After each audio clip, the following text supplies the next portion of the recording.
Bonjour, je suis le professeur Dr R. Apandiraj, MS, FRCS, FACS, chirurgien consultant principal à Apollo Hospitals. Je vais maintenant vous parler brièvement des hémorroïdes.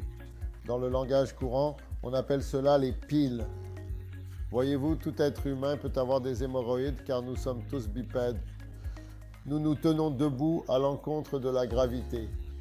Mais les animaux comme les éléphants, les chevaux ou les vaches ne souffrent pas d'hémorroïdes car ils sont dans le sens de la gravité.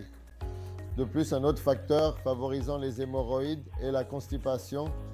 Donc, lorsque vous augmentez la pression pour évacuer les selles, les vaisseaux sanguins situés à l'extrémité de l'anus, qui sont sensibles et remplis de nerfs pour distinguer si vous évacuez des gaz ou des selles, s'élargissent et développent des hémorroïdes, c'est-à-dire des piles. Nous avons différents stades, stade 1, 2, 3, 4. Le stade 1 n'est pas visible, il est interne. Au stade 2, le patient dit que cela sort puis rentre tout seul. Au stade 3, cela sort. Le patient doit le repousser à l'intérieur, ce qui est difficile. C'est généralement au stade 2 et 3 que les patients viennent nous consulter. Avant cela, ils ignorent le problème. Ainsi, les principales plaintes liées aux hémorroïdes sont les saignements, la présence d'une masse qui sort au niveau de l'anus, ou parfois ils consultent aussi pour la douleur, car c'est la dernière complication des hémorroïdes lorsque celles-ci éclatent et forment un hématome. On appelle cela un hématome périanal, ou bien les hémorroïdes sortent et s'enchevêtrent. On parle alors d'hémorroïdes thrombotiques. Ce sont donc des situations d'urgence pour lesquelles ils consultent. Il vaut donc mieux les prendre en charge à un stade précoce. À un stade précoce, les médicaments et la modification des habitudes intestinales seront bénéfiques. Une fois qu'ils atteignent le 2e, 3e ou 4e stade, il faut consulter un chirurgien. Nous avons différentes options de traitement. Nous essayons d'abord un traitement conservateur. Si cela échoue, nous conseillons alors aux patients de recourir à la chirurgie. Voyez-vous, quelle que soit la chirurgie, qu'elle soit récente ou ancienne, le patient doit modifier ses habitudes intestinales. S'ils sont constipés, même s'ils subissent une intervention chirurgicale ou autre, ce sera un échec. Donc l'essentiel est d'apprendre au patient à réguler son transit intestinal. Je vais donc vous donner une brève introduction sur les dernières techniques chirurgicales.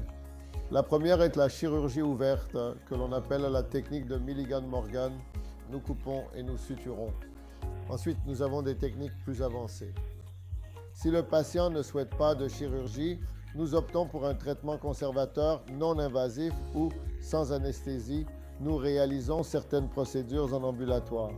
Cela peut être une ligature élastique, l'application d'une coagulation infrarouge sur les hémorroïdes, ou je pratique beaucoup de sclérothérapie en injectant un sclérosant sur les hémorroïdes, ce qui constitue une mesure temporaire. Ce n'est pas une solution permanente. Mais si le patient présente des saignements, des douleurs ou une masse qui sort, toutes ces manifestations seront soulagées par ces méthodes. La méthode permanente, c'est la chirurgie. La chirurgie la plus récente consiste à utiliser une agrafeuse. On appelle cela une hémorroïdectomie par agrafage, que nous pratiquons actuellement. Une autre option est l'utilisation du HALS, c'est-à-dire le système de ligature de l'artère hémorroïdaire.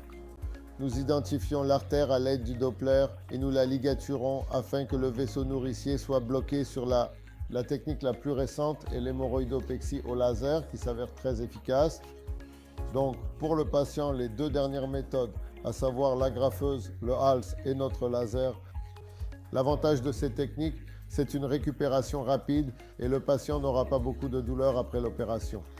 L'une des principales inquiétudes des patients concernant la chirurgie des hémorroïdes est qu'après l'intervention, ils ressentent des douleurs pendant au moins 2 semaines à cause de la zone à vif. Tant que la zone à vif n'est pas guérie, la douleur disparaît lentement. Mais toutes ces techniques récentes atténuent la douleur, ce qui permet au patient d'être à l'aise. Voilà donc ce qu'il y a de plus récent. Donc, si vous gardez un transit intestinal régulier en mangeant beaucoup de fibres et en évitant la constipation, vous pouvez éviter les hémorroïdes. Merci.